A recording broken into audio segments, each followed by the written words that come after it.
Shabbat Shalom para todos. Dá um Shabbat Shalom aí. De novo.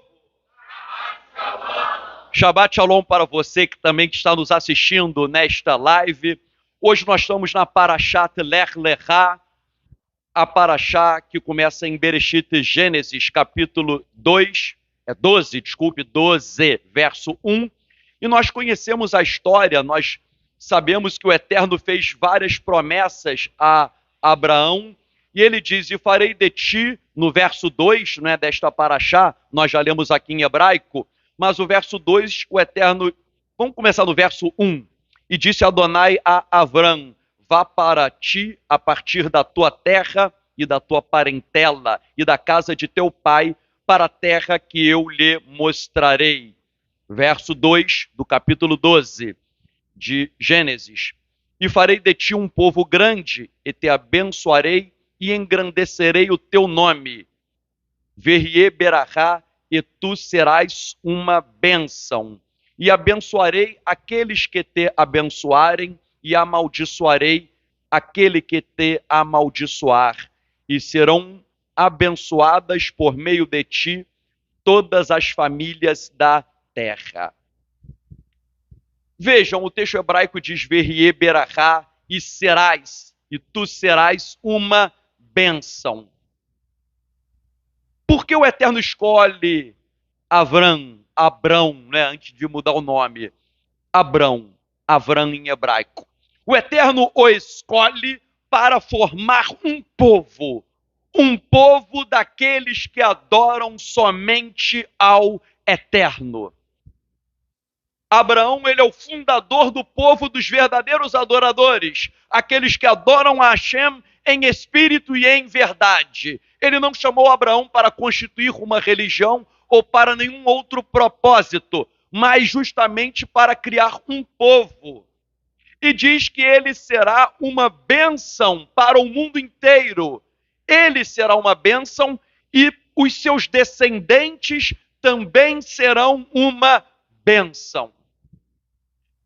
A missão de Abraão é a nossa missão. Nós fomos chamados para sermos povo de Hashem e para sermos uma bênção neste mundo tenebroso que jaz em trevas. O filósofo judeu Martin Buber, ele diz, de que maneira a escolha de Abraão por Deus é diferente das escolhas de Adão e Noé?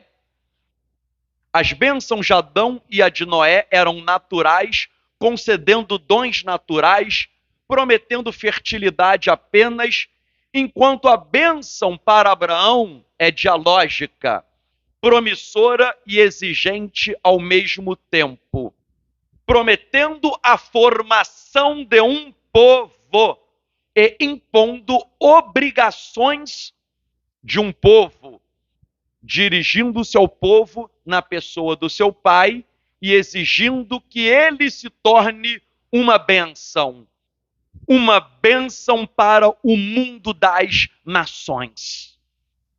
A missão de Abraão e aqueles que pertencem ao povo de Abraão é sermos uma bênção para as nações, para o mundo inteiro, porque Abraão vivia num mundo não muito diferente do mundo de hoje, com muito politeísmo, idolatria, imoralidade sexual e tantas coisas negativas, mas ele foi uma pessoa diferente, que abandonou o politeísmo e quis servir ao único e verdadeiro Deus.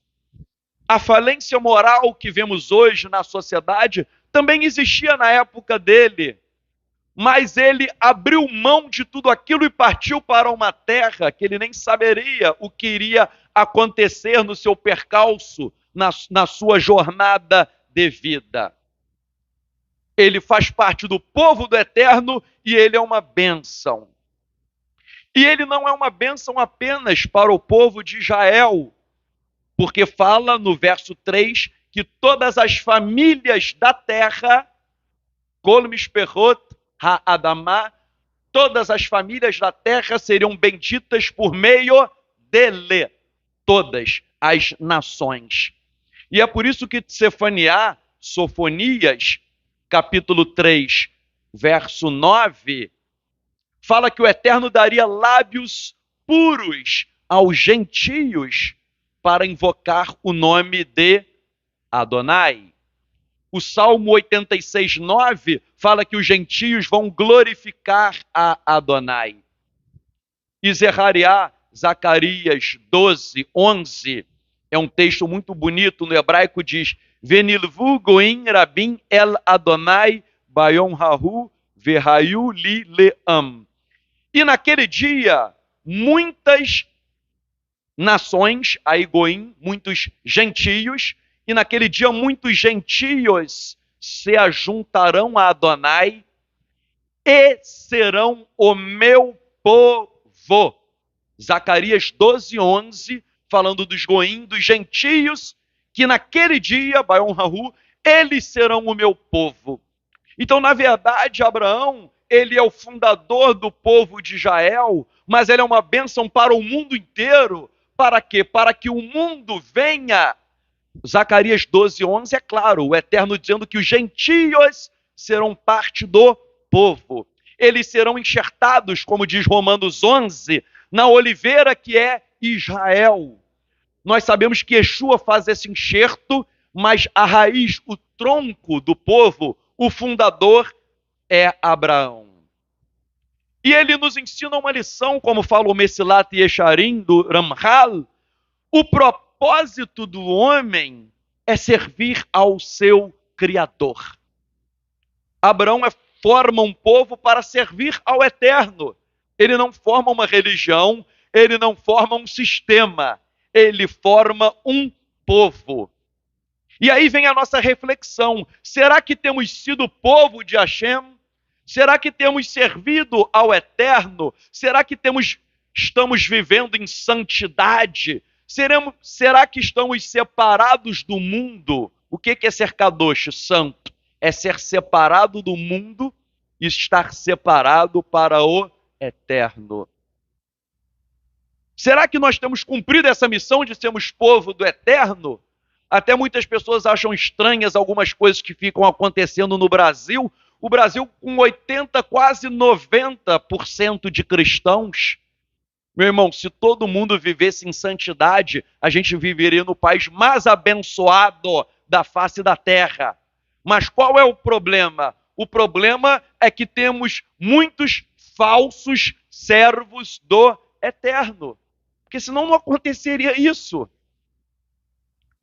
Nós temos que ter essa noção. Nós fomos chamados para impactar o mundo, para sermos uma brachá, uma bênção, para sermos povo, e um povo tem obrigações perante o Eterno, e temos que honrar este nosso chamado. Senão, nós vamos falar que servimos ao Eterno, achamos que somos povo do Eterno, né? O Brasil, 80 e pouco, quase 90% vai falar, nós somos povo do Eterno, mas na verdade isso é uma ilusão. O sujeito se tornou religioso, ele faz parte de uma religião e não do povo. Aí, hoje nós vamos falar, né, do homem rico no inferno e Lázaro no paraíso.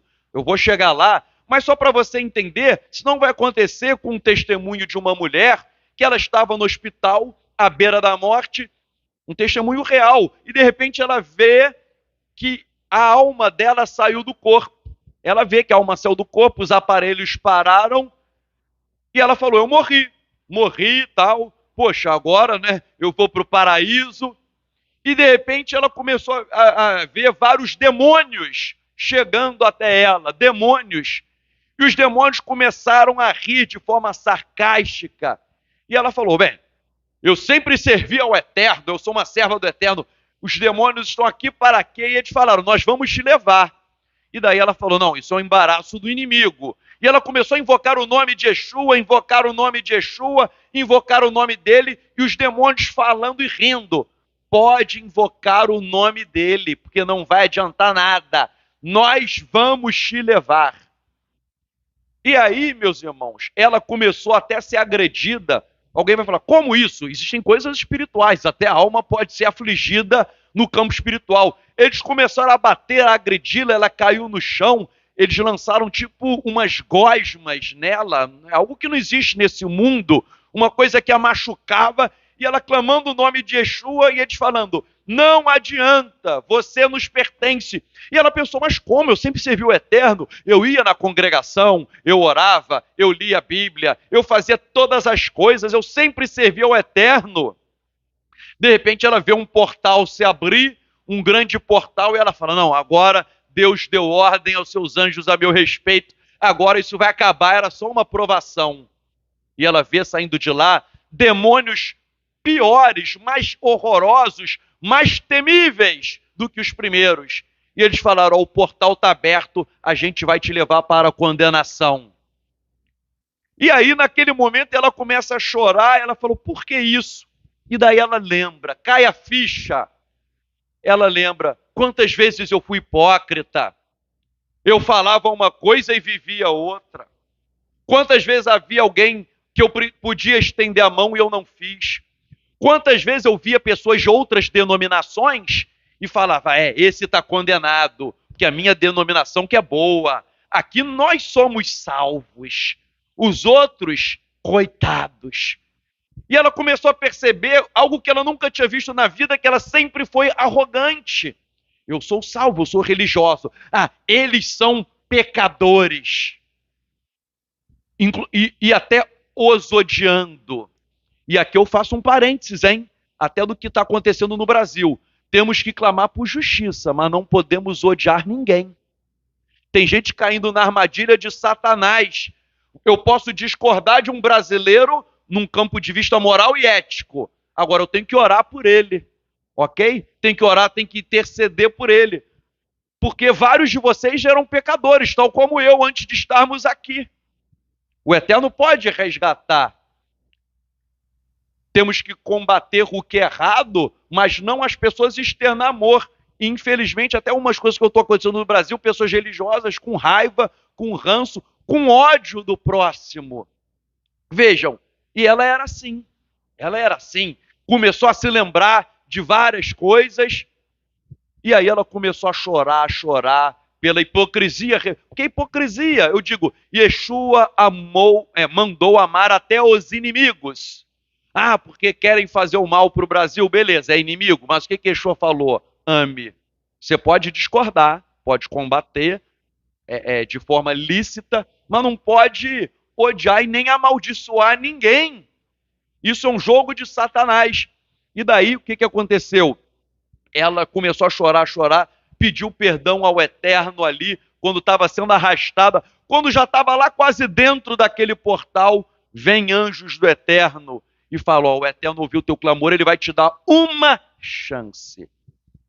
A alma dela volta para o corpo, os aparelhos voltam a funcionar. Meus irmãos, nós temos que entender a nossa missão, ser uma bênção. Não falou, Abraão, você vai ser religioso, você vai ser hipócrita, você vai se fingir de crente e conservador. Você vai ser um patriarca de mentirinha. É ser uma bênção. O sábio Ralbag diz, e tu serás uma bênção. Significa que ele será um homem abençoado. Aquele homem, diz Ralbag, cujas ações na terra o tornam digno. Meu irmão, isso é forte, hein? Imagina o Eterno olhar para você e falar, você é digno de ser meu povo. Né? Parece fácil, mas fala, o Eterno falou, eu estou examinando as tuas obras, eu estou te colocando na balança, e tu és digno. Tal como o Eterno falou para Satanás sobre Iov, sobre Jó. Jó 1:8. Olha o que o Eterno diz para Satanás. Meu servo Jó, que não há ninguém na terra semelhante a ele. Ele é um homem íntegro e reto, que teme a Elohim e se desvia do mal. Não há ninguém como ele, homem íntegro, reto. Isso é ser uma brahá. Isso é ser uma bênção. E como diz o Rabino Nachman de Breslov, Abraão era uma bênção porque ele inspirava outras pessoas a servirem ao Criador. Quando você é uma bênção, você até atrai as pessoas, porque as pessoas vão ver algo na tua vida que elas não têm. E, gente, com todo respeito, infelizmente, né, de longa data, nós vemos que há muitas pessoas com péssimo testemunho de vida. Há muitas pessoas no caos. Há muitas pessoas até com umas ideologias meio malucas na cabeça. E aí, né, para ninguém me interpretar mal, que hoje qualquer coisa que você fala, um dia eu preguei um versículo, o pessoal achou que era política. Nada é política, mas veja, a maldade está na mente do ser humano de todos os lados. De todos os lados. Vai ter gente até que se diz servo do eterno, mas também está com um péssimo testemunho de vida, que isso é errado. Um alerta aí para o pessoal crente. Meu irmão, é pecado espalhar fake news, hein? Porque eu já vi, tem gente que está com algo na mente, que o sujeito ele quer ganhar o mal espalhando fake news. Não, o mal eu vou combater. Aí o sujeito inventa uma mentira. Meu irmão, isso é algo sério. O mal se vence com a verdade, com integridade, com ação, com luta, com postura correta, combatendo o bom combate, combatendo o mal, mas não mentindo. Veja, Hadrash Verhayun diz o seguinte, que Abraão ele era uma bênção porque ele fazia tzedakah, a caridade, ajudava o pobre, e hesed, graça. Ele era gracioso, compassivo e misericordioso em relação às pessoas. E é assim, sabe por quê? Porque alguém pode te ver como um inimigo. Alguém não concorda com você, um montão de coisas. Às vezes, já conversei com pessoas que às vezes o sujeito discorda de muita coisa, mas quando você mostra quem você é e tem uma postura íntegra, muitos podem até discordar de você. O sujeito é ateu, o sujeito é pervertido e tal, mas pode falar, não, mas essa pessoa é uma pessoa honesta, é uma pessoa digna, é uma pessoa que realmente vive aquilo que prega. No ano passado, no shiur do ano passado, eu citei, não vou repetir aqui, né, por questão de tempo, mas há vários trechos das escrituras e da literatura rabínica que dizem por que Abraão foi escolhido, além de ter abandonado os outros deuses. Porque ele é um protótipo do tzadik, do justo. Segunda Crônicas 27, capítulo 20, verso 7, diz que ele é amado ou amigo de Hashem. Ele é amigo de Hashem. Ele era hospitaleiro. Lembram aqueles 3 anjos, né? Que vêm como homens, Ele recebe em casa, ele é hospitaleiro, ele é generoso, ele recebe a pessoa em casa, ele dá comida, ele é humilde. Olha aí, um homem bondoso que faz tzedakah, recebe a pessoa em casa, dá comida, é humilde, ele é determinado. O Eterno fala, sai da tua terra, ele sai. Sacrifica o seu filho, ele vai e leva ao sacrifício. Ele é um homem obediente. É um homem que não mede esforços para servir ao Eterno. Eu acho muito lindo, sai da tua terra. Os estudiosos falam que ele vivia ali no conforto. E saiu dali para fazer a vontade do Eterno. Depois sacrifica o seu único filho. São coisas, meu irmão, muito difíceis. E ele sempre é obediente, sempre é determinado, sempre é bondoso. Até a gente lembra, né, quando o Eterno vai destruir Sodoma e Gomorra, ele fica o quê? Intercedendo pelos justos de Sodoma e Gomorra, pelos ímpios. Olha aí o modelo. Os sábios até falam que o ser humano é errado porque você só intercede pelo justo. Não, vamos orar aí pelos justos do Brasil. Mas o tzadik, na verdade, ele é uma bênção para todos os seres humanos, porque ele vai interceder também pelo ímpio. E muitas vezes até o ímpio, meu irmão, vai se converter. Vai se converter. Isso que faz alguém, filho de Abraão, alguém que é determinado, alguém que é generoso, bondoso, que age com hesed, com graça, com compaixão, com misericórdia, até em relação aos ímpios. Até um midrash que conta que uma vez Abraão recebeu um hóspede em casa e ele ficou pregando, o camarada não queria ouvir, Aí ele ficou chateado e meio que botou o sujeito para fora, expulsou. Aí o sujeito está indo embora. Aí o Eterno falou: quem te disse que ele não vai se converter a mim? Vai lá e chama ele de novo. Isso é forte, hein? Às vezes a gente acha que é uma missão impossível, mas o Eterno ele faz o impossível acontecer. E é por isso que Paulo em Gálatas 3, verso 7, ele diz que aqueles que são da emuná, da fé, são filhos de Abraão. Abraão, quem é filho de Abraão? Quem tem a emuná, quem tem a fé de Abraão, quem crê em Yeshua e quem se porta como Abraão e como Yeshua também, que obviamente Yeshua, ele é a maximização dos patriarcas. Abraão, Isaac e Jacó, todos eles tiveram virtudes, mas também tiveram erros. Yeshua é o ápice, é a perfeição. Mas, ainda que o sujeito não chegue exatamente igual a Yeshua à perfeição, se nós andássemos nos caminhos dos patriarcas, já estaríamos num excelentíssimo caminho. Que alguém fala, não, mas Yeshua é perfeito, eu não vou chegar a ele. Tudo bem, mas existem outros homens das Escrituras que nós podemos nos inspirar. Todas as famílias serão abençoadas por meio de Abraão. O Talmud, em Yevamot 63a, diz: todas as nações que vivem na terra são abençoadas por causa de Avrão e de seus descendentes.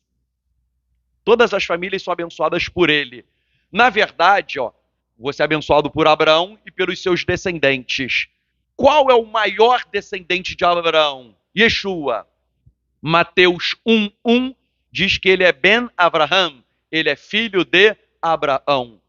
Então, na verdade, a maior bênção que vem a todas as famílias da terra por meio de um descendente de Abraão, sabe qual é? É a salvação. A maior bênção, o Talmud fala, Abraão será uma bênção e os seus descendentes também. Mateus 1:1 diz que Yeshua é esse descendente, e a maior bênção que um descendente de Abraão pode levar a todas as nações, e aquilo que Yeshua faz, é a salvação. Atos 4:12, no aramaico diz: e não há redenção por outro homem, pois não há nenhum outro nome debaixo dos céus, dado entre os filhos dos homens, pelo qual é possível ter vida. Uma observação aqui no aramaico, né? Não há redenção. No aramaico é redenção ou geralmente o português bota não há salvação.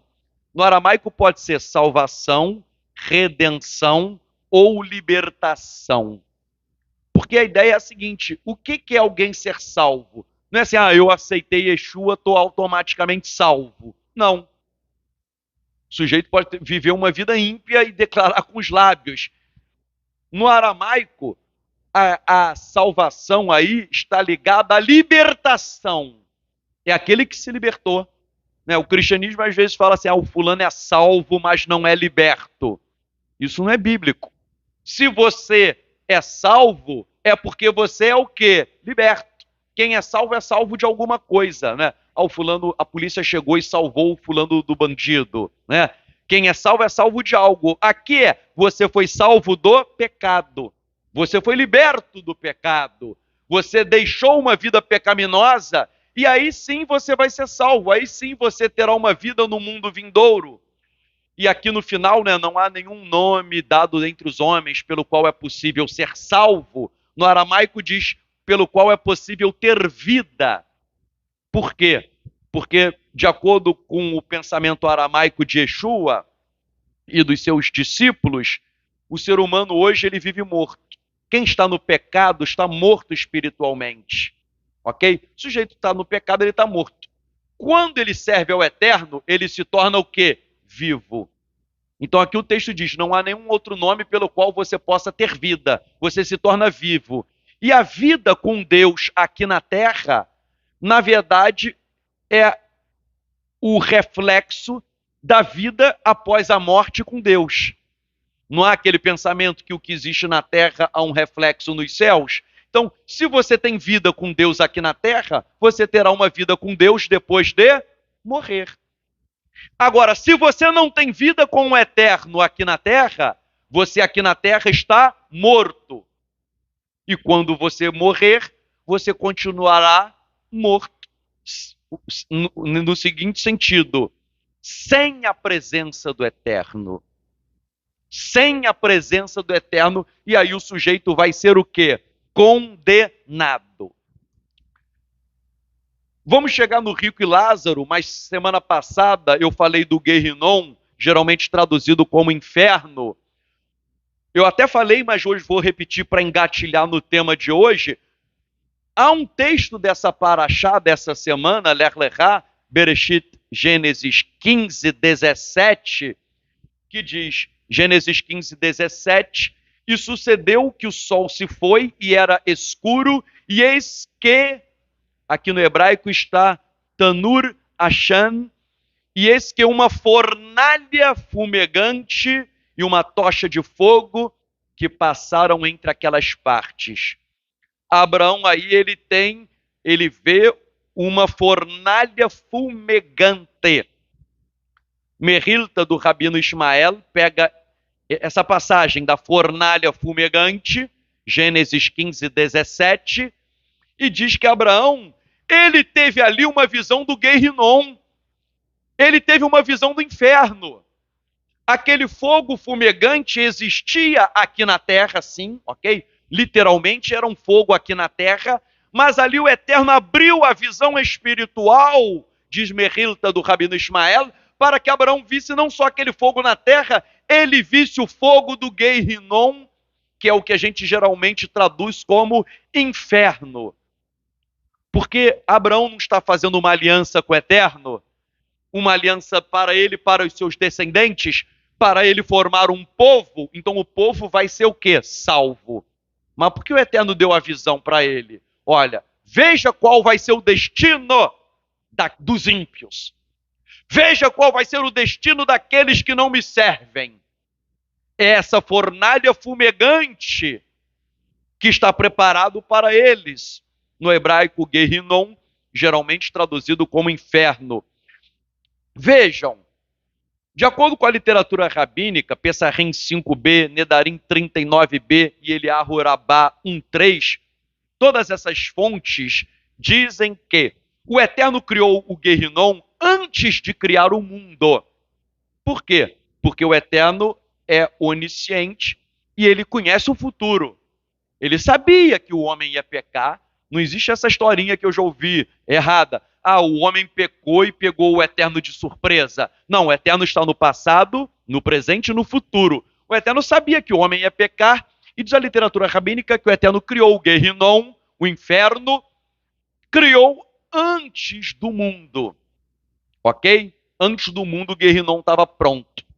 Mas o que é surpreendente é que o Guerrinom era um lugar vazio. Não tinha nada, era um lugar vazio.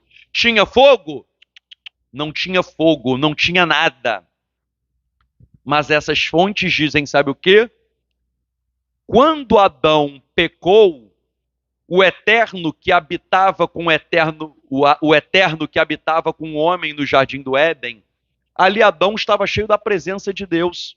Deus é onipresente. Ali Deus habitava também no jardim do Éden com ele, falava com ele face a face. Então, quando Adão pecou, o que aconteceu? A presença do Eterno saiu do jardim do Éden. A presença do Eterno saiu da vida dele. E daí dizem os sábios, a partir do pecado do homem, o Eterno acendeu o fogo do Guerrinom. Isso é forte, hein? Como surgiu o fogo? O Guerrinom já existia antes do mundo, mas o fogo foi aceso depois do pecado do homem. Para quê? Para punir aqueles transgressores, para punir aqueles que desobedecem ao Eterno. E por isso que, por exemplo, as fontes rabínicas, Berahot 57b, fala que o Guerrinon é 60 vezes mais quente que o fogo que a gente conhece na Terra. Depois eu vi até um comentário, alguém falou, poxa, mas se o sujeito morreu, é só a alma dele, como que ele vai sentir fogo? Meus irmãos, obviamente não é esse fogo que a gente conhece na Terra. Ok? Esse fogo é um fogo que é espiritual. Tanto é que ele é 60 vezes mais quente. Ou seja, não é... Até a literatura rabínica diz que a Torá foi dada por Deus, que Deus usou fogo preto e fogo branco, um fogo celestial. Então, na verdade, não é esse fogo que a gente conhece aqui, ok? Mas, por isso que o Talmud fala que é 60 vezes mais quente, só para tentar dar uma dimensão de algo que nós conhecemos aqui na Terra. As fontes rabínicas que eu citei no shiur da semana passada falam que esse fogo, ele não se apaga. E é um fogo destinado para o quê? Para o juízo do eterno. Agora, entrando aí no rico e no Lázaro, fazendo uma coisa interessante nessa parábola, que a gente vai analisar esse ensinamento de Yeshua, né? É até o caso do rico e do Lázaro, as Bíblias botam, né? A parábola do rico e de Lázaro. Isso é um título das Bíblias, mas se você olhar no original, não está escrito que aquilo ali é uma parábola, ok? Não está escrito que é uma parábola. Muitos estudiosos, não há um consenso, mas muitos estudiosos acham, e eu acho também, que aquilo ali não era uma parábola, que Yeshua estava pegando um fato verídico, tal como às vezes eu conto um testemunho, conto um negócio aqui, extraio uma lição. Ele estava contando um fato verídico e extraindo lições a partir daquele fato verídico.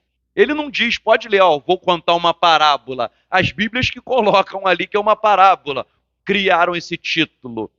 Mas vejam, há uma coisa que é interessante antes de analisarmos essa história, por isso que eu não vou chamar de parábola, vou chamar de história caso real. O erudito judeu Howard Schwartz, ele cita fontes, porque nessa história do rico e Lázaro, o rico e Lázaro conseguem se ver, não é? E a gente pensa assim, pô, se um está no paraíso e o outro está no inferno, como que eles têm acesso? Mas Howard Schwartz, um erudito judeu, ele cita fontes judaicas dizendo que o céu e o Guerrinon, o paraíso e o Guerrinon, estão lado a lado, separados por um abismo que um consegue ver o lado do outro, que é exatamente isso que Yeshua descreve, um cenário em que um consegue enxergar o que está passando do outro lado. Claro que tudo isso é no mundo espiritual, tá? Né?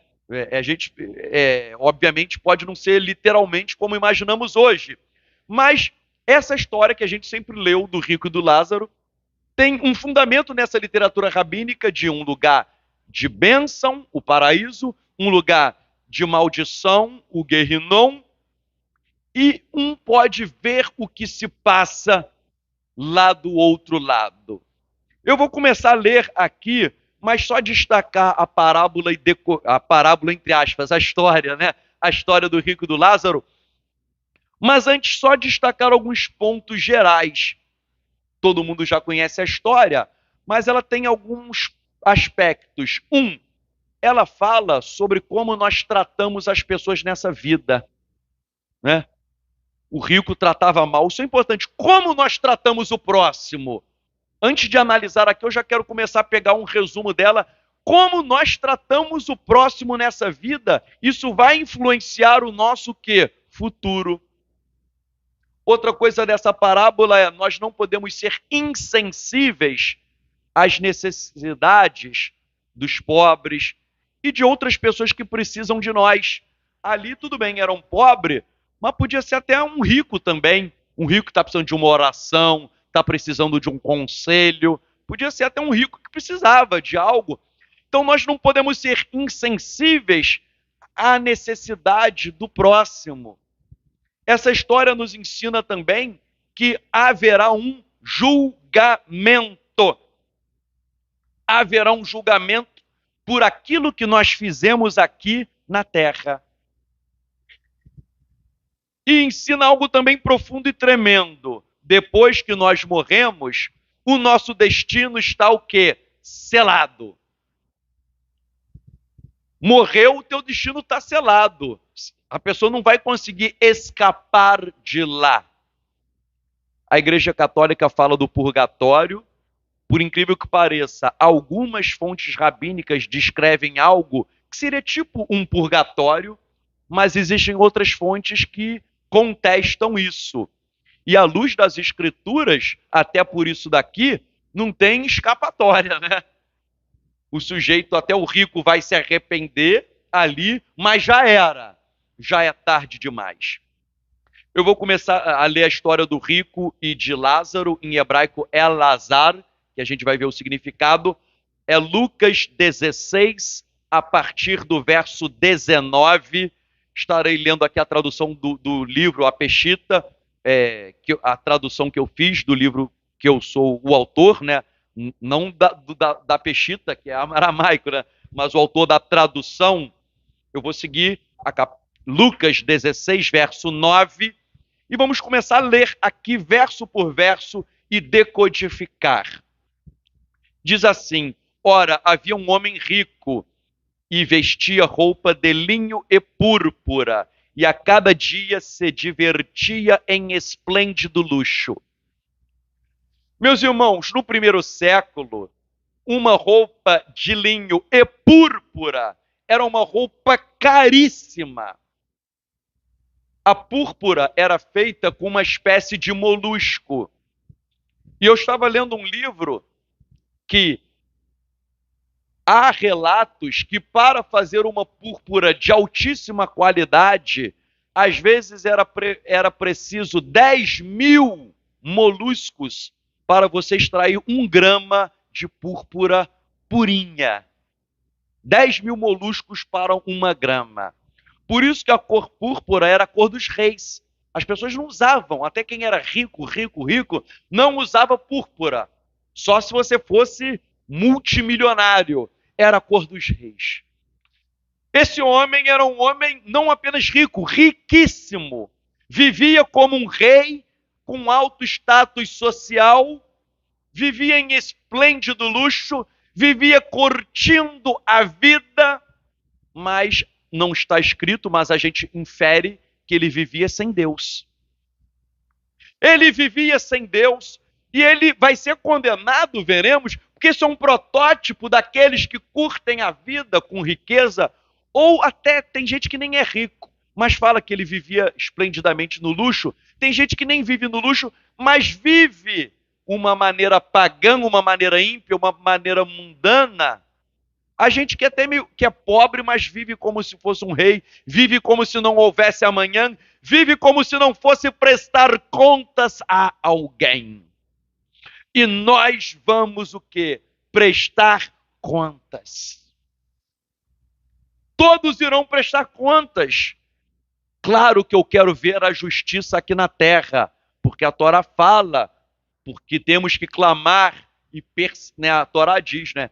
Justiça, justiça, perseguirás. Devemos perseguir a justiça.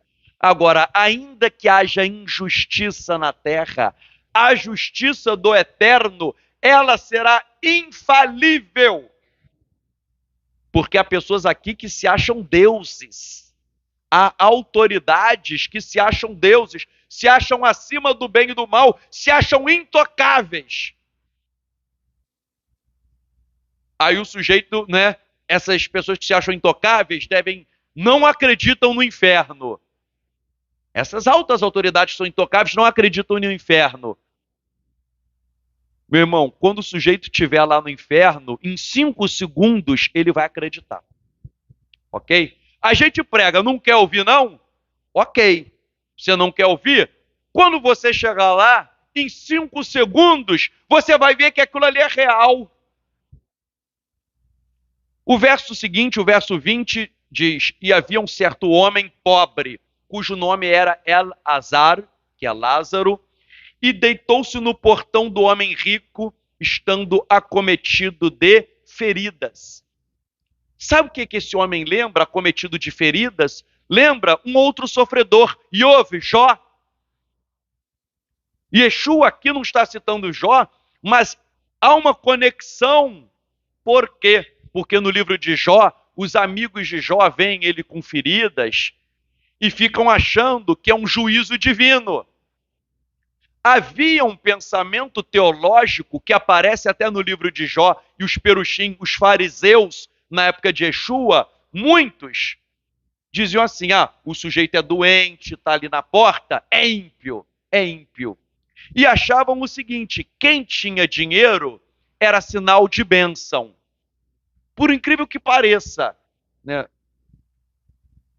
Parece até que os fariseus frequentavam algumas igrejas de teologia da prosperidade de hoje. Eu já vi na televisão, né? Fulano chegando: olha, eu comprei um BMW dando dízimo. O irmão é abençoado. Aí o sujeito está desempregado. Tu tem que dar o dízimo porque você está amaldiçoado. Para muita gente é assim. Quem está com o carro zero é abençoado. Se você está andando de ônibus, você é amaldiçoado. Não deu dízimo, o devorador está comendo tudo, está papando as tuas finanças. Por que pareça, isso já era um raciocínio que existia. Os amigos de Jó ficam achando... Eu li hoje o início de Jó, né? O Eterno falou: não há ninguém na terra semelhante a ele. Um homem justo, íntegro, reto, que teme a Deus e se desvia do mal. Mas o amigo de Jó falava: pô, ele é ímpio. E aqui é a mesma coisa. Muitos fariseus iam olhar esse pobre e falar: esse está condenado. E esse rico, ele é um homem abençoado. Usando a linguagem de hoje, ele está em dia com o dízimo. Ele está em dia com o dízimo. Vejam, olha só o que o Talmud em Beit Sá 32b diz. Eu não concordo com isso não, mas é só para você entender o pensamento rabínico que é sucessor dos fariseus. Os sábios ensinaram a três cujas vidas não são vidas. Há três pessoas que vivem, mas na verdade a vida delas não é vida. Aquele que procura sustento na mesa dos outros, aquele que a esposa governa sobre ele, ou seja, a patroa manda em casa, e aquele cujo corpo é governado pelo sofrimento. Então aqui o Talmud em Beit Sá 32b diz que há três pessoas que vivem, mas na verdade não tem vida. Aquele que é dominado pela esposa, que não é o caso aqui do Lázaro, mas diz: aquele que come na mesa dos outros, é o caso de Lázaro, porque ele comia a migalha, né, a migalha que sobrava do rico. E o Talmud diz: aquele que está com o corpo todo em sofrimento, que era o caso também do Lázaro, que estava doente. Então, o Talmud fala que três coisas o sujeito não tem vida. Lázaro incide em duas. Ou seja, a vida dele é uma vida amaldiçoada. Pô, Lázaro não deu dízimo, viu o que aconteceu com ele? Ele não era dizimista fiel, agora ficou assim, o devorador papou tudo. E aí, gente, achava-se isso. Agora vejam, repito, o rico é abençoado e o pobre é amaldiçoado. Nós vemos aí que Lázaro, ele vivia com fome, ele estava doente, ele era abandonado pelos homens, desprezado, mas ele foi salvo. O que isso indica? Que ele nunca foi abandonado pelo Eterno. Isso é uma mensagem forte, porque ele estava ali deitado. Alguns estudiosos falam que ele era aleijado. Por quê? Porque os cães vinham lamber as suas feridas, ele não conseguia resistir. Então, o cão lamber a ferida, no pensamento judaico, é algo muito humilhante.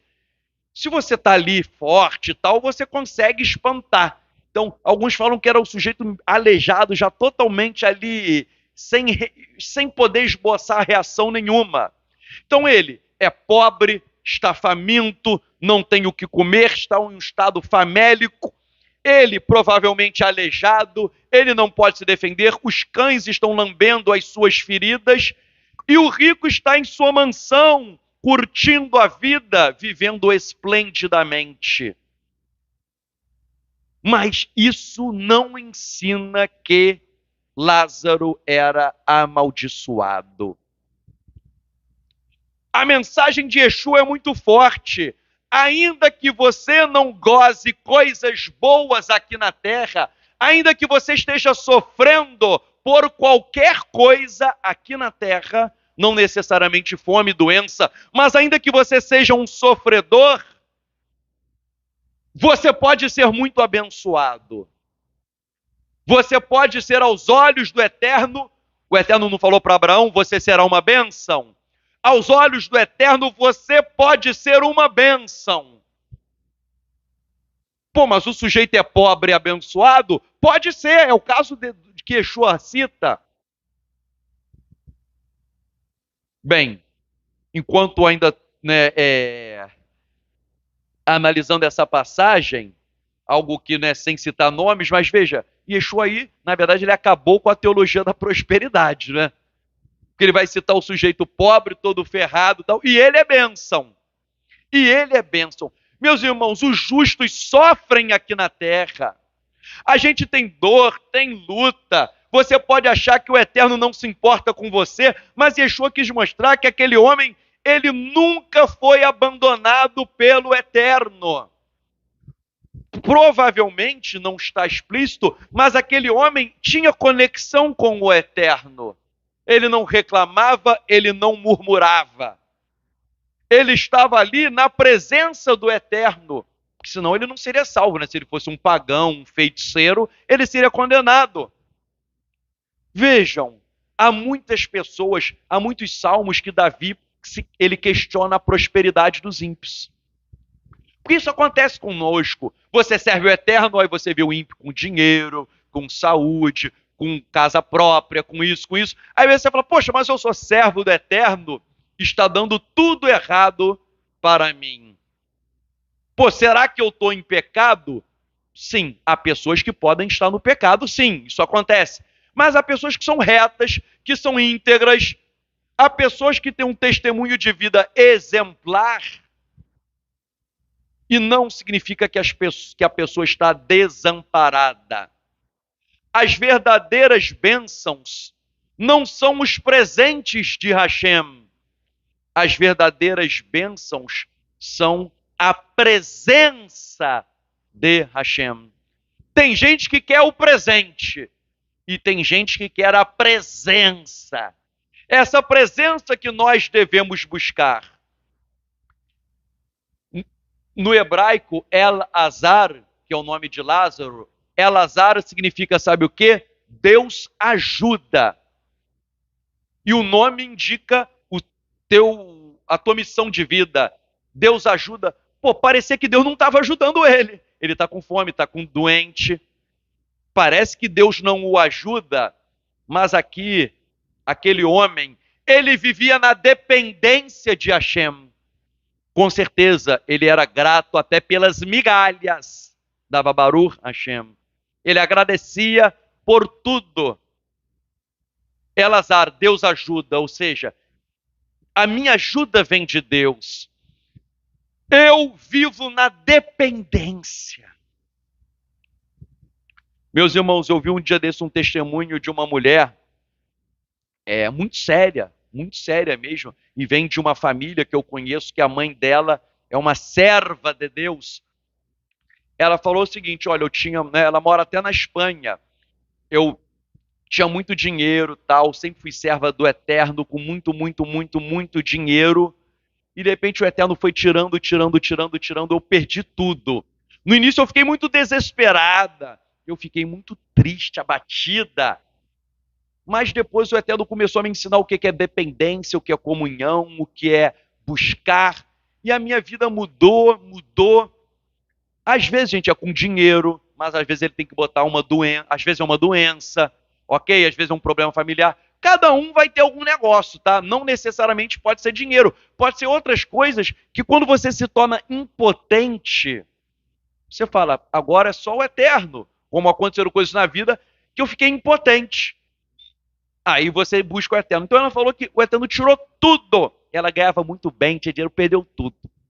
Mas ela falou que várias coisas maravilhosas passaram a ocorrer quando ela começou a depender do Eterno. Uma que eu vi, se me contassem, claro que eu acredito em milagre. Vou falar, caramba, né, talvez eu duvidasse. Uma ela corre de frente para o mar, né? É uma orla que ela corre de frente para o mar. Então ela fica correndo e olhando o mar à direita. E ela usa aquele relógio de corredor, o Garmin. É o Garmin que você corre, era corredor, você bota no computador, depois ele mostra onde você correu, o que você fez, caloria, etc. Esse Garmin é top para corredor. E o que aconteceu? Ela falou que estava correndo, de repente ela se viu correndo no meio da água e vendo o corpo dela correndo, e ela no meio da água correndo e vendo o corpo dela, tipo paralelo, né? Ela em espírito aqui e o corpo dela na orla e ela correndo por sobre as águas. E ela sentiu uma presença do Eterno muito, muito grande, uma experiência sobrenatural. Caramba, o Eterno está me fazendo andar por sobre as águas aqui em espírito e sentindo uma presença do Eterno, uma unção, um amor, uma alegria, sentindo coisas que ela falou que quando eu era rica, eu nunca senti. Eu já me alegrei com muita coisa, nunca senti aquilo. E ela falou que ela ficou num êxtase espiritual muito grande, que correu não sei quantos quilômetros, agora eu me esqueci. E ela falou, caramba, depois voltou para o corpo, que experiência maravilhosa que o Eterno me deu, maravilhosa. Eu rica nunca senti aquilo ali. E aí ela estava em total regozijo. Mas o que foi mais forte é o seguinte, isso eu vi, quando ela colocou os dados do relógio Garmin no computador para ver o roteiro que ela fez, mostra tipo o Google Earth, onde você foi. O relógio ali marcou ela só correndo por sobre o mar. Isso eu vi, só correndo as imagens ali por sobre o mar, fazendo aquela linhazinha vermelha, igual quando a gente busca um trajeto. Meus irmãos, é na prova, é na luta. O caso dessa mulher de Deus é na prova, é na luta, que muitas vezes nós vamos enxergar a glória de Deus. Repito, você pode estar na peleja e você é abençoado, ainda que esteja na luta. O verso 1 diz que Lázaro desejava encher o estômago com as migalhas que caíam da mesa do homem rico, mas até mesmo os cães vinham e lambiam suas feridas. Veja, o rico podia fazer, repito, ele não era um riquinho, né? Conforme eu falei, era um multimilionário. Multimilionário. Ele podia fazer algo rico, mas ele não fez. E a gente pensar, os cães iam lamber as feridas. Hoje em dia a gente tem muito cachorro, né, em casa, tal, o pessoal gosta. Mas veja, o cão pela Torá é um animal impuro. No primeiro século, muitos cães viviam na rua e comiam até restos de animais. Restos, eram necrófagos, comiam restos de animais. Tipo cães selvagens, não é o bichinho de estimação que você dá uma raçãozinha. Os gentios romanos até tinham cães de estimação, mas os cães que rodavam as cidades geralmente eram cães mais selvagens. O cão era visto como algo ruim. Ok, hoje a gente vê o cão como o nosso melhor amigo, mas era algo extremamente humilhante. O cão, que é um animal impuro, lamber as suas feridas, muitos diriam, naquela época, o sujeito se tornou impuro. Né? Porque o animal impuro, que é o cão, está lambendo as suas feridas, você ficou impuro.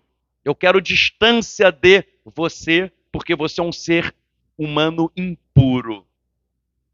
Vejam, Elazar, né, eu vou falar em hebraico Elazar, que significa Deus ajuda, ok? Elazar, Deus ajuda, o nome do pobre, ele sofre sozinho. É interessante que ele sofre em silêncio. Isso é uma característica do servo do Eterno. Muitas vezes o nosso sofrimento é em silêncio. Muitas vezes nós temos que aguentar aquilo que está no nosso coração, o que está no seu coração, mas o Eterno ajuda. Elazar, Deus ajuda. E o verso 22 diz que o pobre morreu e foi levado pelos anjos ao seio de Abraão. E o rico morreu também e foi sepultado. interessante, não é? Fala que o rico morreu e foi sepultado. O pobre não fala nem que ele foi sepultado. Porque provavelmente, meu irmão, olha só, o rico morreu e foi sepultado. Provavelmente foi aquele funeral de rico, não é? Falando nos dias de hoje, que passa na televisão. É, claro que não tinha isso na época, mas aquela coisa de rico, que todo mundo vai lá, ele foi sepultado, tem aquela festa, honras. Às vezes morre ímpio aqui no Brasil, né? Transmite em rede nacional, como, né, a pessoa foi condenada pelo Eterno, né? Ímpio, mas tem aquele clamor porque morreu. Só fala o seguinte: o pobre morreu, foi levado pelos anjos, ou seja, é como se morresse como um indigente. Claro que pela lei judaica até o pobre tem direito ao enterro, mas aquele enterrinho bem chinfrim, bem fraquinho. Aquele enterro que ninguém vai. O que a gente chamaria hoje de enterro de indigente. Vejam como é o mundo, né?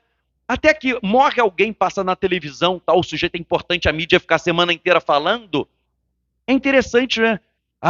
Morreu fulano de tal. Aí a imprensa sempre só conta coisa boa, né? Isso acontece muito quando morre político. O sujeito, às vezes, é ladrão político a vida inteira. Quando morreu, político para virar santo é só morrer. Aí pega só coisas boas. Só que a gente olha, um sujeito morre, ninguém dá valor, o outro morre e sai em cadeia nacional. Às vezes, aquele que ninguém viu, esse vai estar recebendo a recompensa. E aquele ímpio que saiu na capa da revista, a morte dele, saiu em horário nobre, o que acontece? Ele vai ser condenado. E a literatura judaica, por exemplo, o Testamento de Jó, 52:5, 52, Testamento de Jó, 52, versos 2 e 5, e Testamento de Abraão, capítulo 20, versos 11 a 12, falam que quando um justo morre, ele é levado ao jardim do Éden celestial. Quando um justo morre, ele é levado ao jardim do Éden, que é um nome, né, que alguns chamam de céus, mas jardim do Éden celestial. Agora, de acordo com o Testamento de Asher, capítulo 6, versos 4 e 5, que eu vou ler, quando alguém morre, os anjos do bem vêm buscar o justo, e os anjos do mal vêm buscar o ímpio. Testamento de Asher, capítulo 6, verso 4 e 5 dizem: pois o fim último dos seres humanos, o fim, a morte, mostra a justiça. Realmente, a morte vai mostrar a justiça de Deus. Uma vez que são dados a conhecer ou os anjos do Senhor ou os anjos de Beliar. Beliar é um outro nome de Belial. Então, olha só, o fim do ser humano, a morte, vai fazer com que apareça justiça. Um vai conhecer o anjo do Senhor e o outro vai conhecer os anjos de Belial. Pois quando a alma má parte, morre, ela é assediada pelo espírito maligno ao qual serviu por meio de seus desejos e obras más. Olha aí, hein? Está dizendo que quando uma alma má parte, os espíritos malignos que ela serviu aqui vêm buscar. Olha só, o ímpio, ele está fazendo impiedade, mas por trás dele há espíritos malignos ali, ok? Ele nem sabe, o sujeito é ateu, mas ele tá na impiedade, ele nem sabe, ele não crê em nada, mas os espíritos malignos estão ali. Diz essa obra, quando ele morre, esses espíritos malignos que estavam ali com ele, são os espíritos que vão o quê? Buscá-lo. Mas, se alguém está em paz de alegria, vai conhecer os anjos da paz e entrará na vida eterna. Meus irmãos, isso é muito forte, hein? Nós também temos anjos conosco que nos protegem. Se não tivéssemos, Satanás já teria matado a gente há muito tempo. A ideia é, nós que vivemos com paz, temos os anjos da paz. E eles estarão conosco para nos levar.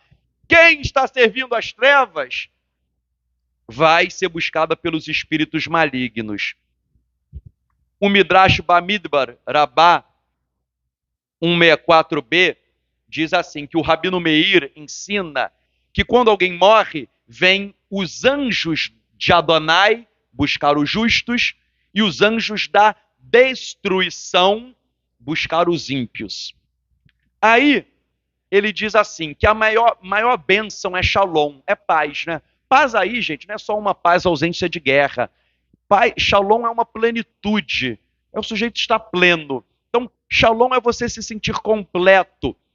Então, ele diz o seguinte, os anjos de Adonai vêm buscar o justo e dizem três coisas, ok? Você morreu, o anjo vem te buscar e ele vai te falar três coisas. Essas três coisas estão em Isaías 57, 2. Os anjos vão falar assim, entra na Shalom, ok? Isaías 57, 2. Ou seja, entra na paz, descansam no leito, agora você vai descansar, e ele andou em retidão. Ou seja, você vai descansar em paz, você vai entrar na paz, e por quê? Porque você andou em retidão. Tudo isso são frases extraídas de Isaías 57, 2. Agora, para os ímpios, os anjos da destruição vão falar três coisas. A primeira é assim, não há shalom, que é Isaías 48, 22. Ou seja, imagina o demônio vai chegar para o sujeito, não há shalom, que está em Isaías 48, 22. Vai falar também assim, para os perversos, não há shalom, diz Adonai. Isaías 48, 22 também. E depois o anjo mau vai falar algo que está em Isaías 50, 11. Vocês se deitarão atormentados. Ou seja, vocês se deitarão, né? A tua morte, meu irmão, agora é para tormento. Tormento. E aí diz assim, é dito que a morte dos ímpios é causada... Olha só que interessante, hein? É dito que a morte dos ímpios é causada pelos anjos destruidores, como consta em Jó 33, 22. Sua alma se aproxima da cova e sua vida se aproxima, eu não sei como está a sua tradução, mas no hebraico a sua vida se aproxima dos assassinos. Eu não sei como está a tua Bíblia, mas está dizendo assim, a sua alma se aproxima da cova e a sua vida se aproxima dos assassinos. Os rabinos dizem o seguinte, você vai para a cova e são assassinos, e se você morrer do coração? Ok? E se você morrer aí naturalmente? Mas os rabinos explicam o seguinte, esses assassinos são os anjos da morte, porque eles dizem que a causa da morte do ímpio sempre serão anjos assassinos. Olha que forte, o sujeito morreu de ataque cardíaco, é ímpio. Ali eram espíritos malignos que receberam uma ordem do Eterno, dizendo, agora pode levar, porque é o Eterno que permite. Já parou para pensar isso, meu irmão? O fulano morreu ali atropelado, ímpio. Não, por trás daquilo ali o Eterno deu a permissão e falou, vai acontecer isso, vocês estão autorizados a levar a alma dessa pessoa. Meus irmãos, isso é muito forte. Eu fiquei impressionado que semana passada eu contei de um, salvo engano, um almirante, se não era almirante, era de uma alta patente da Marinha, que a pessoa ali no Marcílio Dias, o sujeito que crê no Eterno, viu os demônios levando a alma do sujeito. Viu? Salvo engano, era almirante. Agora eu estou me lembrando, era almirante sim. Era almirante reformado. Levando a alma do sujeito, o sujeito lá gritando, e já estavam os aparelhos desligados. E ele viu aquilo. E aí o que aconteceu? Uma pessoa chegou, chegou e me mandou um vídeo. Eu vi o vídeo e comecei a pesquisar. Vejam, um médico falando que estava atendendo uma pessoa no hospital, e aí a pessoa teve aquela parada respiratória e cardíaca, fazer aquela massagem, né?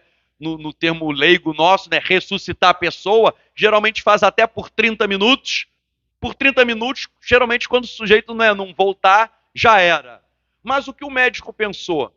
Poxa, o sujeito ele estava aqui internado e eu falei para a família dele assim: amanhã ele vai ter alta.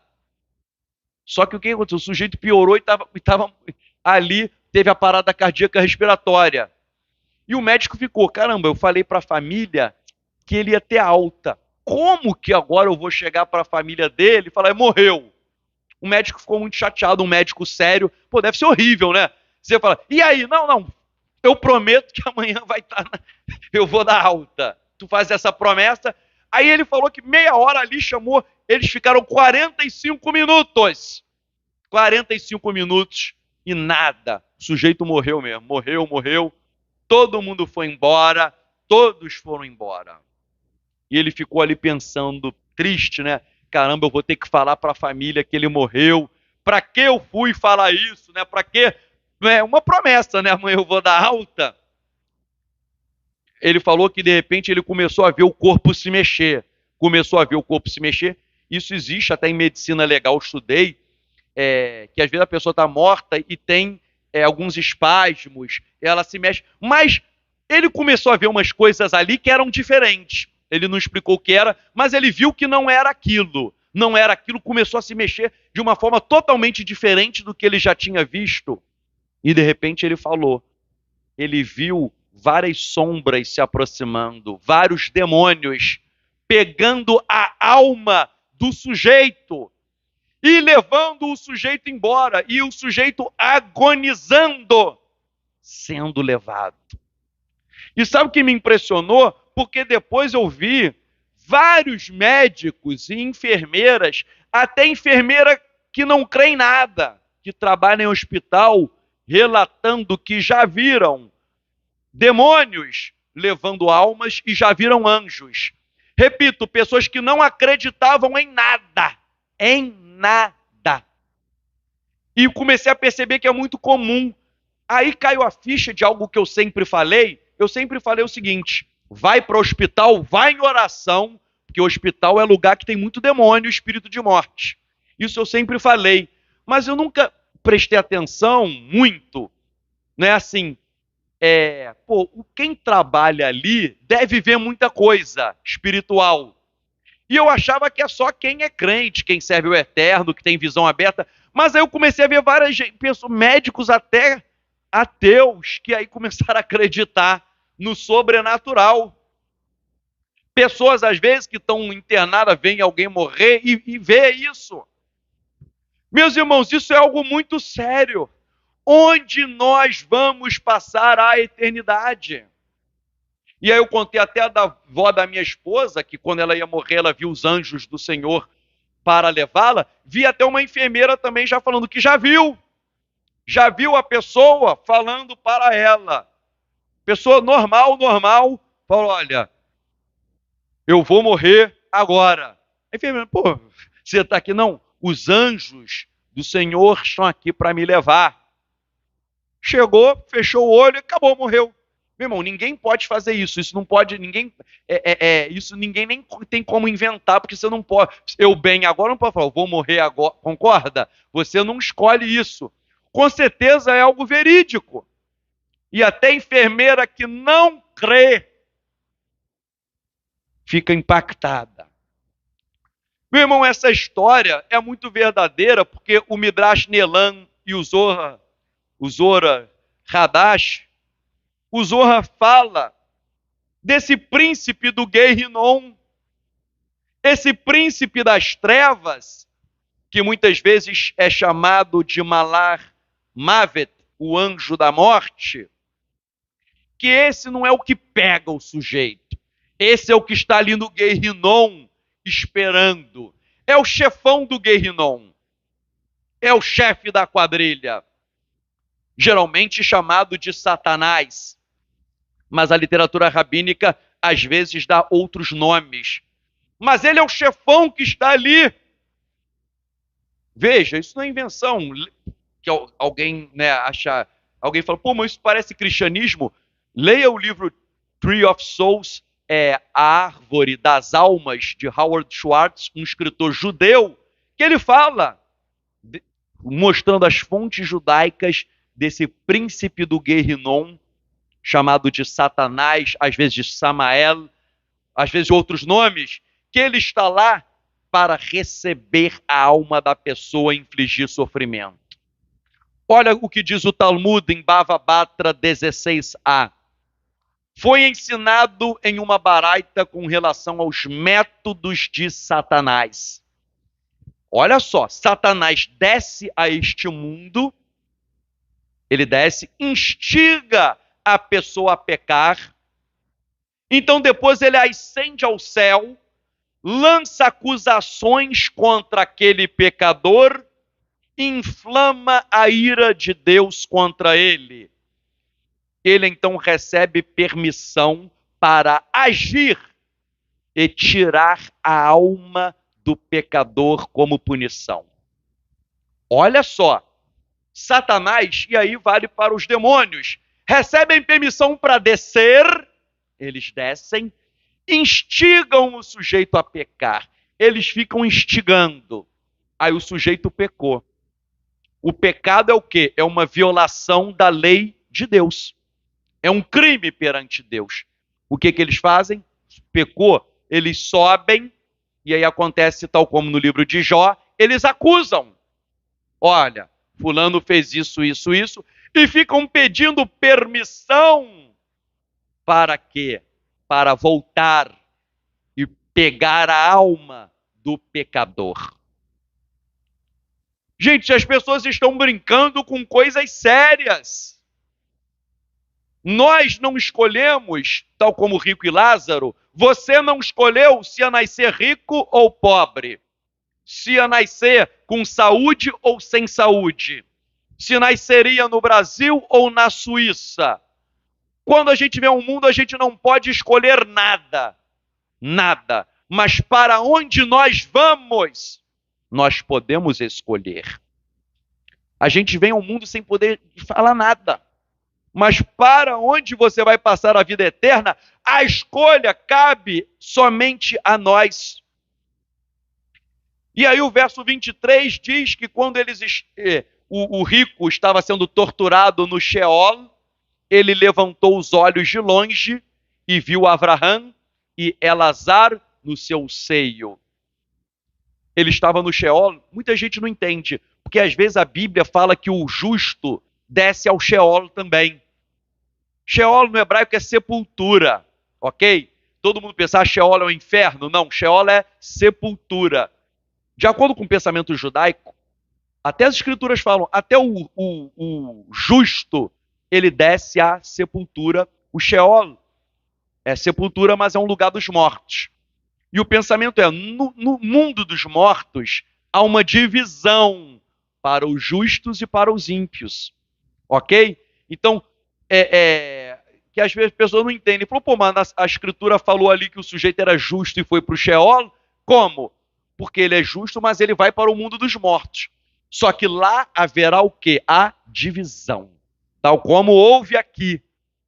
Um vai ficar no Guerrinom, o inferno, o lugar de punição, e o outro vai ficar no que a literatura rabínica chama de Jardim do Éden. Um lugar bom, um lugar de bênção.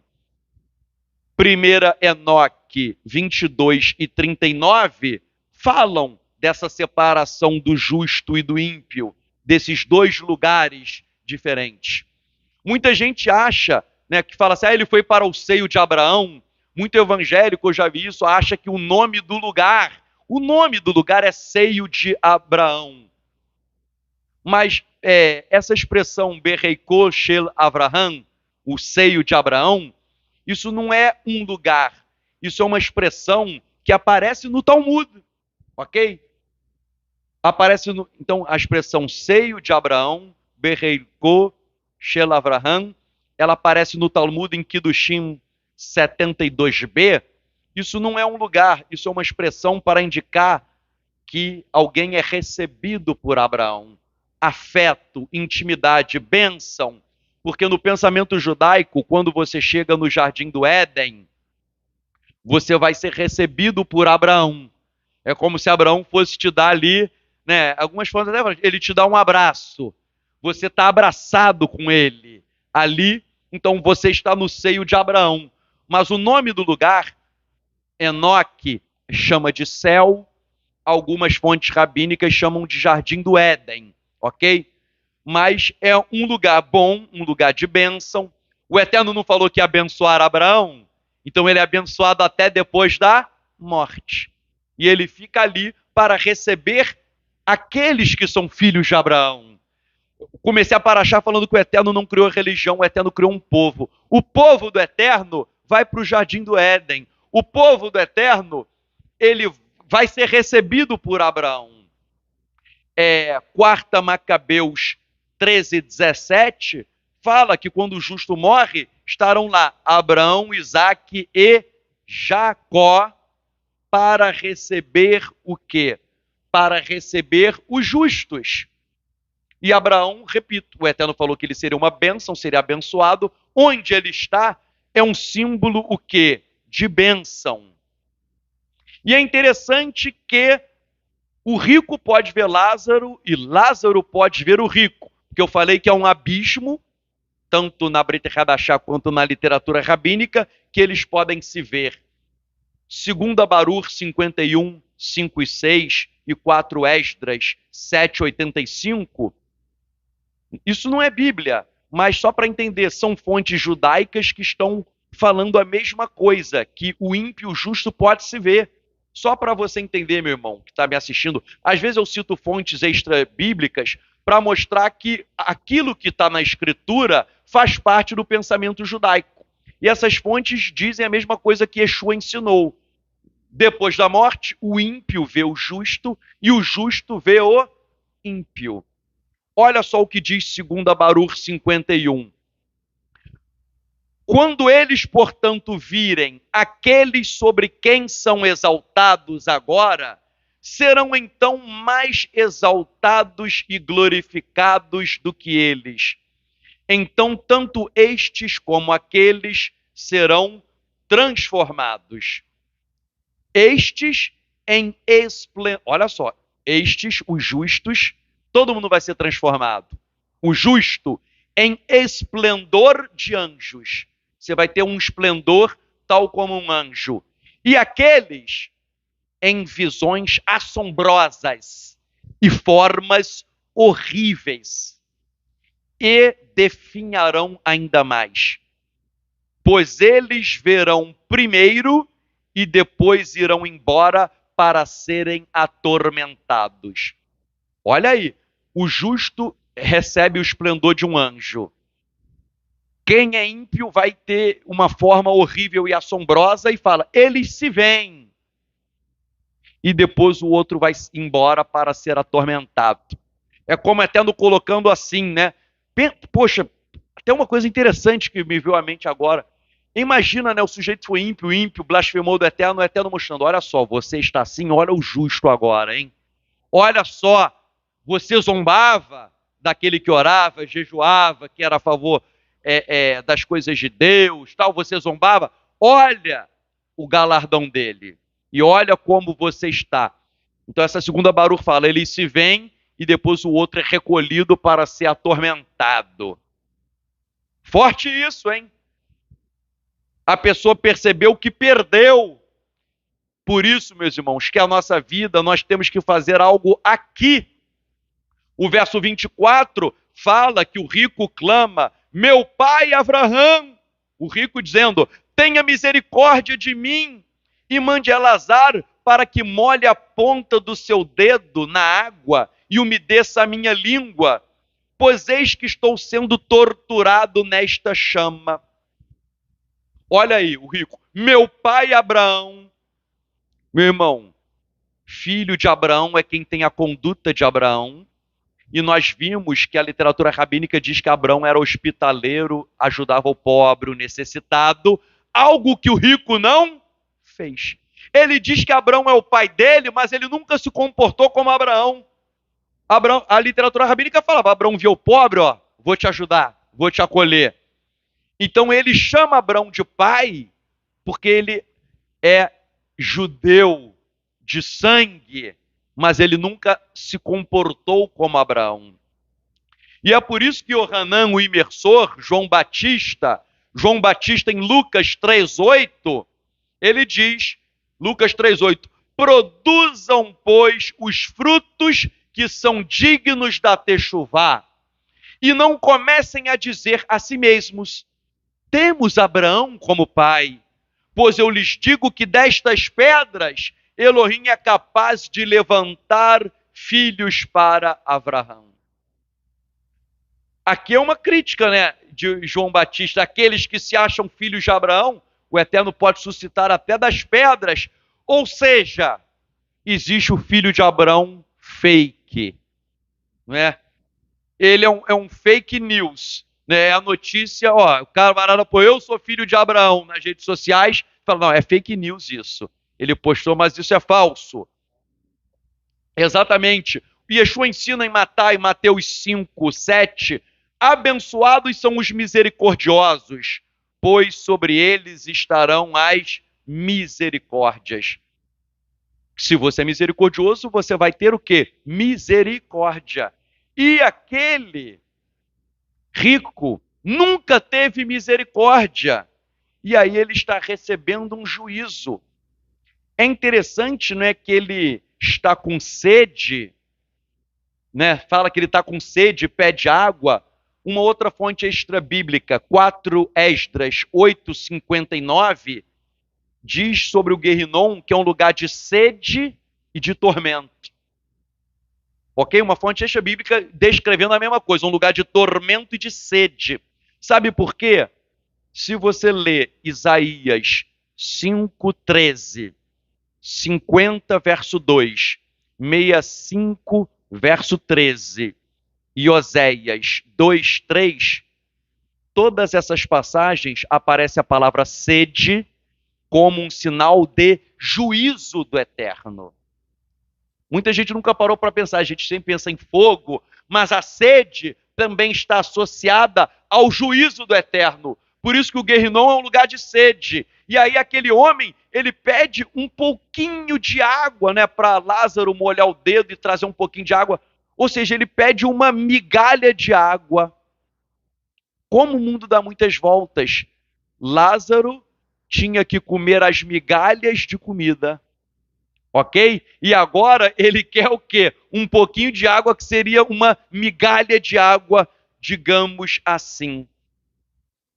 O verso 25 diz, disse-lhe Abraão fala para o rico, meu filho, lembre-se de que você recebeu suas boas coisas durante a vida, e Elazar recebeu os seus males. Agora eis que ele descansa aqui, e você está sendo torturado. Sabe o que é isso, meus irmãos?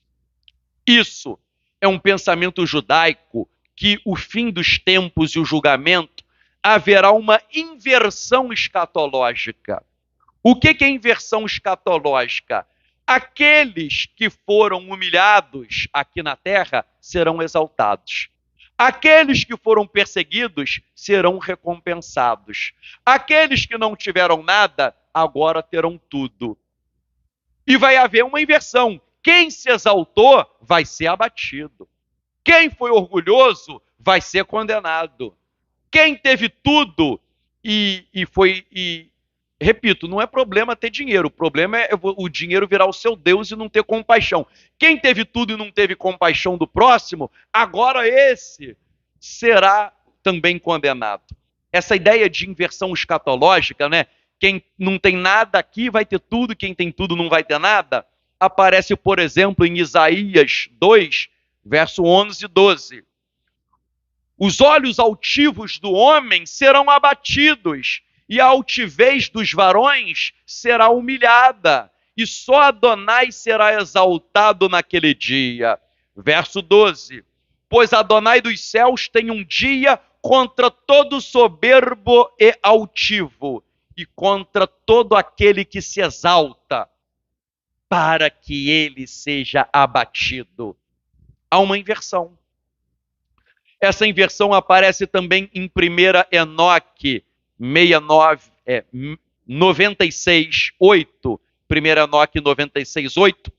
Ai de vós, os pecadores, vós que coagis os justos com o vosso poder. Olha aí, o pecador coage o justo. O pecador é poderoso, não é? Gente, isso não é política não, tá? Porque hoje em dia qualquer coisa que a gente lê Enoque falou do não. Os poderosos, eles estão coagindo justos com o seu poder. Só uma brincadeirinha aqui, tá? Brincadeirinha mesmo. Enoque não está falando de Alexandre de Moraes, gente. É uma piada aqui. Não, porque hoje em dia, meu irmão, o pessoal está tão surtado que qualquer coisa vão falar isso. Não é. Mas não é, não tem nada a ver. Então, vós, os poderosos, que coagis os justos com o vosso poder, o dia da sua destruição está chegando. Naqueles dias, no momento da vossa condenação, muitos bons dias virão para os justos, ok? E, meu irmão, essa ideia é antiga, porque hoje em dia o pessoal está tão polarizado, por isso foi uma brincadeira, repito, é uma brincadeira, tá? Podia falar qualquer político aqui, não quis nem citar político de direita ou esquerda, senão o pessoal vai se matar na live, ok? Né? Se eu falo político de direita, a galera vai se matar. Então, citei um membro do judiciário, mas repito, Enoque não está falando disso, mas eu quero mostrar o seguinte, essa ideia de polarização, isso aí é um negócio de antigo, de o poderoso oprime o justo sofre, e depois vai ter um acerto de contas no final. Né? Por isso, gente, que nós temos que entender uma coisa. O Eterno, ele vai nos recompensar no porvir. Repito, não significa que nós devemos pleitear, né? Eu sou contra pessoas, não, a minha recompensa está lá no futuro, então aqui na terra eu vou deixar a injustiça correr frouxa. Né? Não, a gente tem que ser justo aqui na terra, ok? Nós temos que ser justos aqui na terra, não é? Mas, a justiça definitiva nós não vamos receber aqui. Isso que a gente tem que ter consciência. Isso que até algumas pessoas atualmente estão meio surtadas, achando que a gente vai receber tudo aqui. Não, nós estamos clamando, vai mudar. Pode mudar muita coisa, mas a justiça definitiva do Eterno não está aqui. Por isso que Avot 4,17 diz: 1 hora de felicidade no mundo vindouro, 1 hora de felicidade no mundo vindouro é melhor do que toda a vida deste mundo. Ok? É melhor do que toda a vida nesse mundo. Ou seja, 1 hora no além é melhor de tudo que você recebeu aqui. Agora, o início dessa Mishnah diz assim, olha só, 1 hora de arrependimento e boas ações neste mundo é melhor que toda a vida do mundo vindouro. Repito, 1 hora de arrependimento e boas ações neste mundo aqui é melhor do que tudo no mundo vindouro. Parece estranho, né? 1 hora de boas ações aqui, de arrependimento, é melhor do que todo o mundo vindouro? Pô, o mundo vindouro é maravilhoso. Mas o segredo dessa passagem da Mishnah é o seguinte: a hora de fazermos algo é aqui. 1 hora de boas ações aqui, porque, na verdade, a nossa recompensa está no futuro, mas o ser humano ele tem o dever de se arrepender e de fazer boas obras aqui. Aqui, ok? É aqui que nós temos que fazer boas obras. Inclusive, uma das boas obras é interceder por todos. Só para que ninguém até me interprete mal, né? Eu falei hoje no início que temos que orar por todas as pessoas, todos, todo mundo, até quem você não discorde. E fiz até uma brincadeira aqui com o Alexandre de Moraes, mas veja, eu acho errado pessoas, sinceramente eu acho errado quem é servo do Eterno que fica xingando, que fica fomentando ódio, que fica falando mal. Pô, se a gente discorda, né? Estou falando, se o sujeito discorda, por que não vai orar? Seria muito bonito ver assim, olha, estamos marcando um dia no Brasil de oração pelo ministro Alexandre de Moraes. Sério, isso é uma postura correta. Isso é uma postura correta. Agora, se o sujeito é luz e ficar também, repito, você pode discordar. Discordar você pode. Agora, se ficar xingando, humilhando, já vi até gente crente fazendo fake news sobre ele. Poxa, isso não está certo. Uma vez, uma pessoa me chegou, olha só, eu li que o ministro Alexandre de Moraes contratou snipers para atirar em quem está com a camisa do Brasil nas ruas. E as pessoas ficam propagando isso, gente. Meu irmão, isso é pecado. Tá entendendo? Pô, ele não fez isso. Isso é pecado, você inventar um negócio que uma autoridade não fez e ficar difundindo uma mentira. Gente, só para entender, eu sou a favor da justiça, combato a injustiça. Agora, isso não é justo, não, gente. Inventar uma coisa contra alguém só para denegrir a imagem de alguém que você não discorde. Fica a dica. Oremos por todos. Já vi campanha para tudo, né? É verdade, já me mandaram tanta coisa contra ministro do Supremo, mas nunca vi ninguém me chamar vigília para orar pelos ministros do Supremo. Nunca vi isso, ninguém me chamar. Repito, Abraão intercedeu por Sodoma e Gomorra e é dito que ele foi justo porque ele intercedia pelas coisas. E depois é entregar na mão do Eterno, ok? É entregar na mão do Eterno. O fim aqui da história que Yeshua narra a partir do verso 27. Então lhe disse o rico, eu lhe imploro, meu pai, que o envie à casa de meu pai, porque tenho 5 irmãos, deixe-o ir e testemunhar perante eles, para que também não venham para este lugar de tortura. Disse-lhe Abraão, eles têm Moshe e os profetas, devem ouvi-los. E disse-lhes, não, meu pai Abraão, mas se um homem dentre os mortos fosse até eles, fariam techuvá. Disse-lhe Abraão, se eles não ouvem a Moshe e aos profetas, mesmo que um homem se levantasse dos mortos, não acreditariam neles. O final é, o rico chega, poxa, Abraão, manda Lázaro lá pregar para os meus 5 irmãos. Falou, eles têm Moisés e os profetas, ou seja, eles têm as escrituras. Se eles não creem nas escrituras, ainda que alguém se levante dos mortos, não vai adiantar nada.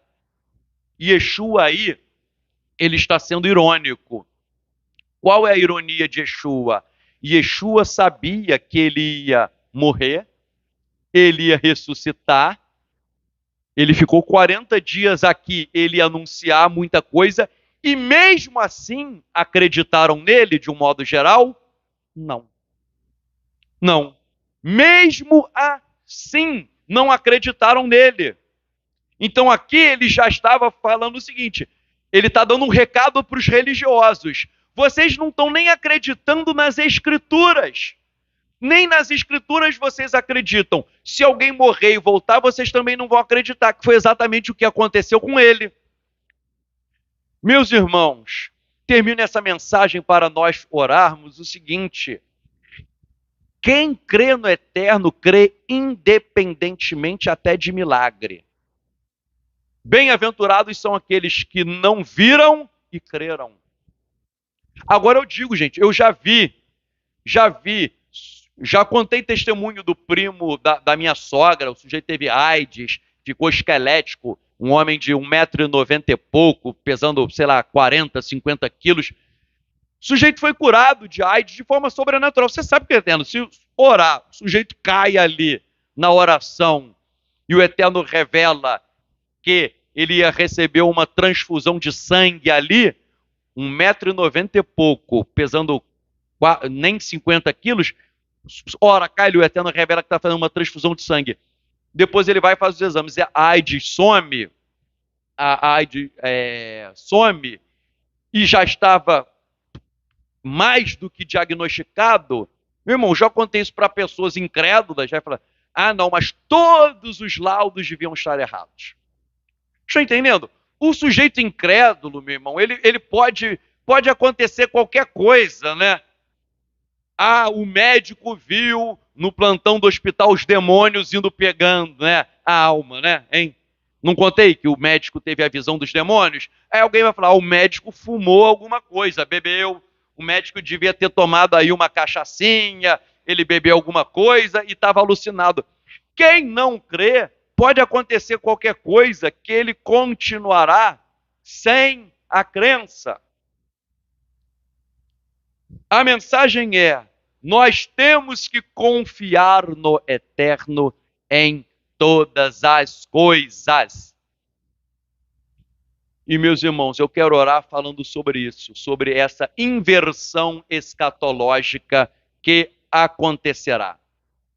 Nós estamos muitas vezes abatidos, sofremos, muitas vezes passamos por várias e várias dificuldades, mas a nossa recompensa está guardada. Que sejamos Bnei Avraham, filhos de Abraão. Que venhamos a espelhar o caráter do fundador do povo de Israel e espelhar o caráter de Yeshua HaMashiach, porque a Brit Hadashah, né, diz que devemos nos assemelhar a ele, que é a plenitude perfeita das virtudes morais. E por isso que eu incentivo até, né, nesse mundo hoje em dia tão polarizado, com gente com tanta raiva, que oremos, gente, por todas as pessoas também. Porque eu creio que a solução do Brasil, ela vem dos céus. Ela tem que começar nos céus para descer à terra. E para isso nós temos que amar todos os seres humanos, concordando com o sujeito ou não. E orar por todos. Vamos nos colocar de pé para fazermos uma oração.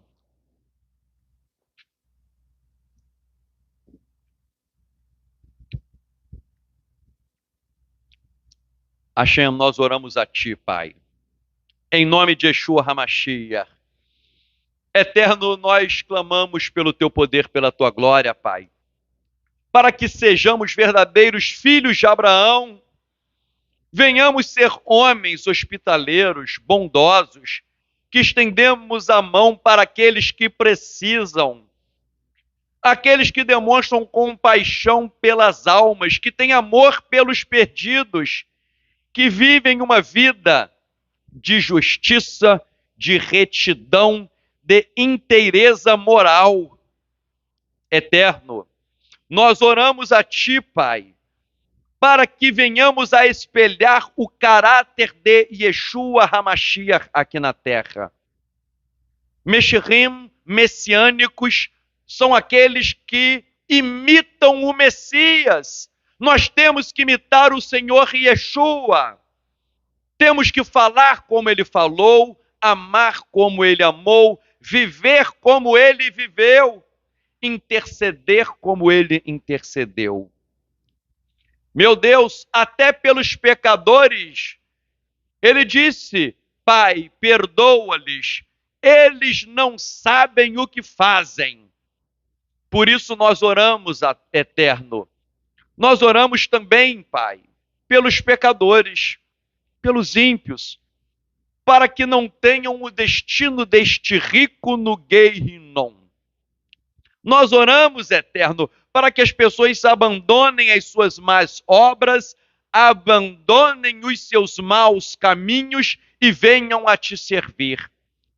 Como disse Adonai pelo profeta Ezequiel, Adonai não tem prazer na morte de um ímpio, mas o teu prazer é que o ímpio se arrependa, se converta e venha te servir.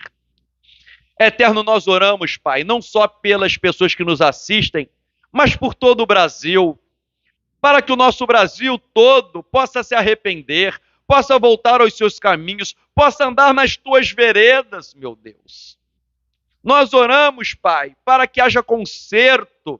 Muitas pessoas, muitas vezes religiosas, mas que têm atos ímpios, têm condutas vergonhosas, têm um padrão moral que não é compatível como um servo de Yeshua HaMashiach. Pai amado, Pai querido, nós oramos por Shalom no Brasil. Abençoa a nossa nação, abençoa as nossas autoridades. E oro aqui por todas as autoridades. Não importa qual é o partido, qual a linha ideológica, porque o nosso desejo é que todos se voltem a Ti, que todos tenham lábios puros para invocar o Teu nome, que todos tenham amor no coração. Nós oramos aqui pelas autoridades do Poder Judiciário, pelo Supremo Tribunal Federal, como mencionamos aqui, oramos pelo ministro Alexandre de Moraes. Eterno, dê bênçãos na vida dele, toca, Pai, é o Teu Espírito Santo que convence, e nunca será nem pela força, nem pela violência, mas será pelo Teu Espírito. Nós oramos pelos membros do Judiciário, do Ministério Público, da Polícia, do Poder Executivo, Legislativo, Judiciário, Tribunal de Contas, oramos pelos professores da nossa nação. Meu Deus, abençoa a todos, Pai, a todos. Nós entregamos, meu Deus, não só aqueles que concordam com a Tua palavra, mas até o ateu, até o espírita, até o feiticeiro. Meu Deus, nós oramos, Pai, para que todos voltem às Tuas veredas. E o Brasil, ele será uma grande nação quando o Brasil estiver de joelhos, quando o Brasil estiver se arrependendo, quando o Brasil estiver espelhando paz, bondade, compaixão, misericórdia, justiça social. Porque nós vivemos um país com tantas injustiças que poucos têm muito, como nessa história do rico e do Lázaro. Pouquíssimos têm muito, e há uma multidão que passa necessidade, que precisa de comida, que precisa de um hospital e não tem, que ficam esperando às vezes anos para ter um exame no SUS. Eterno, eu oro pelos enfermos dessa nação. Cura os enfermos, Pai. Cura essas pessoas que estão precisando, estão na fila de cirurgia, e o nosso sistema de saúde não consegue atender essas pessoas que esperam. Alguns até morrem, porque não tem um socorro básico. Meu Deus, cura os enfermos dessa nação. Não só as enfermidades físicas, Pai, mas as enfermidades da alma, as enfermidades espirituais. Meu Deus, Tu és um Deus justo, e a injustiça social no Brasil, ela é algo muito negativa. Nós clamamos, Pai, pelo pobre, pelo necessitado, clamamos pelos líderes religiosos, que muitas vezes estão enriquecendo com os seus dízimos, as suas ofertas, muitas vezes estão tirando dinheiro do pobre para sustentar o seu luxo. Meu Deus, Yeshua expulsou os cambistas do templo. Há pessoas que estão fazendo comércio com a Tua palavra. Meu Deus, tenha misericórdia, Pai, e levante líderes segundo o Teu coração. Homens que preguem a Tua palavra, homens que venham a guiar o Teu rebanho como bons pastores e não como ladrão que vem para matar, roubar e destruir. Eterno, nós oramos, meu Deus, e Te agradecemos, Bishem Yeshua HaMashiach, que o Brasil, Pai, ele receba da Tua luz da tua bênção. Abra a tua mão, Pai. Abra os portões celestiais e derrame chuva de bênçãos sobre todos nós, em nome de Yeshua HaMashiach. Amém, amém.